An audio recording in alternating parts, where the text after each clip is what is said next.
What's going on, Chill Army? Deondre and I've here, and welcome back to another episode of Pokemon Anime Episode Reviews. Today we're going to be reviewing Pokemon Journeys Episode 129, The Finals, Part 1, Torrent. Ash really seemed like a freaking badass in this one, which made for a wonderful first episode and a strong start to the finals. Instead of continually being portrayed as the underdog of the competition, he now exudes the air of a true champion on the battlefield, and it's very wonderful to witness. Personally, I've been looking forward to this day for more than 15 years, ever since I started watching the Diamond and Pearl anime back then.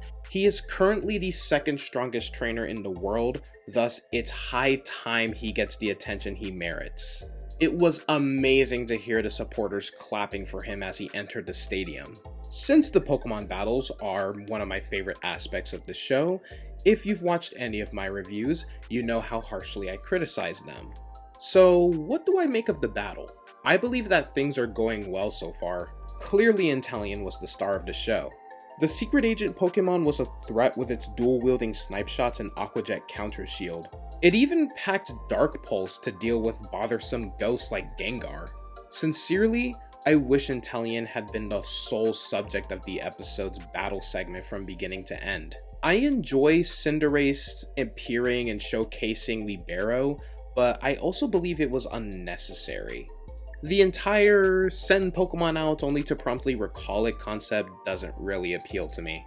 Here, Gengar demonstrated its fighting skills.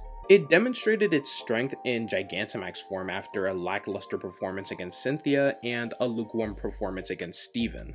Even while I am aware that Ash got that skill fairly, I feel as though it somehow lessens Gengar's triumph a little.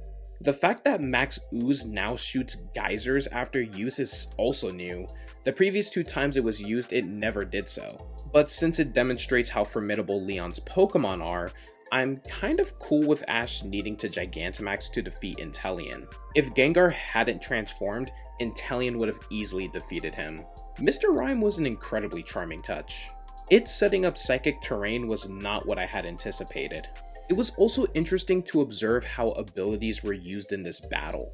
Cursed Body, Libero, and I'm very certain Inteleon had Sniper, but don't take my word for it. It gives the battle a much more strategic sense. Having said that, I didn't like the way Expanding Force was portrayed. It simply had a dull feeling.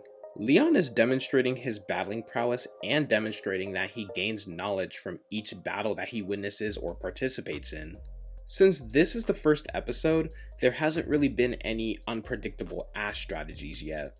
In fact, I'm interested in how Leon will neutralize Ash's strategies. It appears that Ash will field his entire team in Part 2 in order to take on Mr. Rime and Dragapult. I'm speculating that in Part 2, that's where we're going to get the Ashes on Hold section, and Part 3 will show him turning the situation around to his advantage.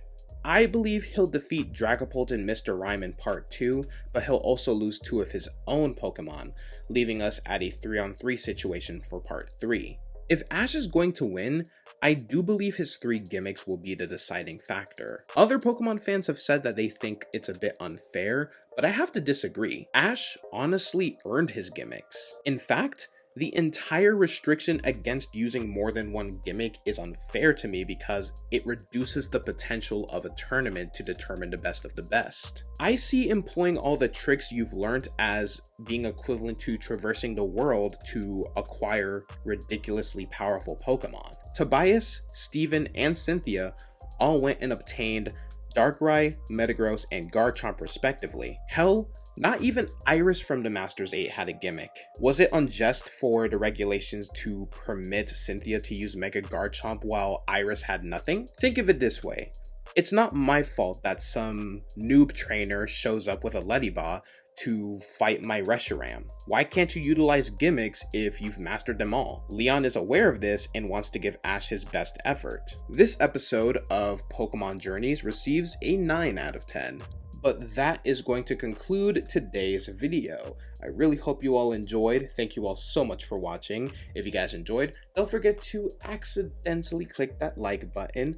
Also, if this is your first time watching one of my videos, please consider subscribing. It's 100% free, and be sure to click that bell icon as well.